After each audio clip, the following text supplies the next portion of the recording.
You finish writing and now it's time to go back and edit your essay. This is a very necessary step in the writing process. So I want you to look at language and mechanics.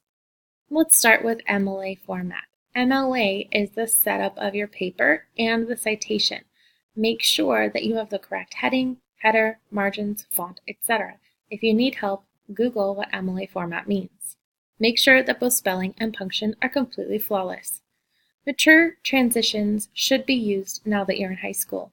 Instead of using in conclusion, I want you to do something a little more sophisticated or take out that transition altogether and instead worry about transitions within paragraphs. So similarly, or in addition to, moreover, furthermore, rather than first, second, and third, which are not mature transitions. Make sure that you have clear, logical sentence construction so that you have your reader following your train of thought. Make sure that you have no run-ons and no fragments. Your sentence structure should be varied. Complex sentences, simple sentences, and you want to make sure that you have a really good flow. Make sure that you have consistent tense throughout and it's appropriate. All literary analysis is always third person present tense. Make sure that you have no issues with usage, agreement, and that goes with agreement with references like pronoun agreement or avoiding issues like subject-verb agreement issues. The final one is your vocabulary and word choice. Make sure that it is not too simplistic, but also not overblown. I want to show you some examples of these things where we have specifically overblown. So a lot of students will use phrasing so that they sound smart or they sound smarter than they actually are. Let me reassure you, this doesn't fool anybody. In fact, this creates awkward sentence structures and no one thinks that you're this smart. So let's take a look at some of these examples. In terms of, so we want to eliminate this type of phrase entirely. So the example of, in terms of Austen's imagery, the author has some interesting observations. It's too complicated. Take it out and just say it straightforward. The author has some interesting observations about Austen's imagery. The fact that this is overused due to the fact that, in light of the fact that, given the fact that, instead, replace this entire phrase with because or since. In order to. So in order is not needed, just the infinitive to assess is sufficient.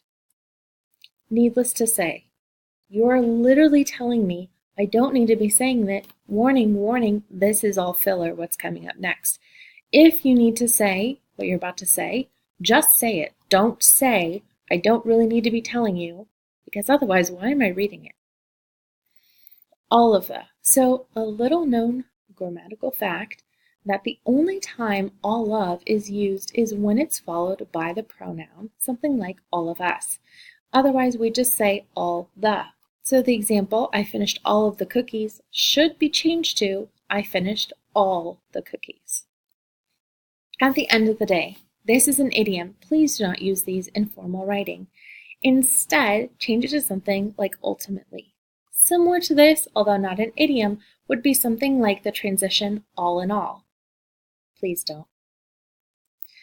In the process of, you're overcomplicating ideas here so that example sentence when you're in the process of gathering data can be simplified to just when you're gathering data. In excess of. This is one of those really pompous statements. You don't need something like this. Instead, replace it by more than or over.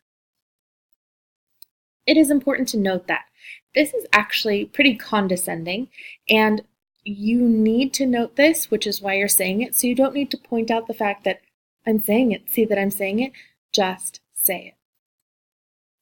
While this isn't phrasing, possession is very important. It's not a prepositional phrase that's overused.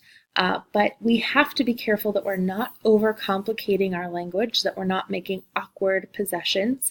So instead of saying the core of the earth, we're just creating more words, we need to distill it down and just say the Earth's core. In a similar way, passive voice is something we need to really be on the lookout for.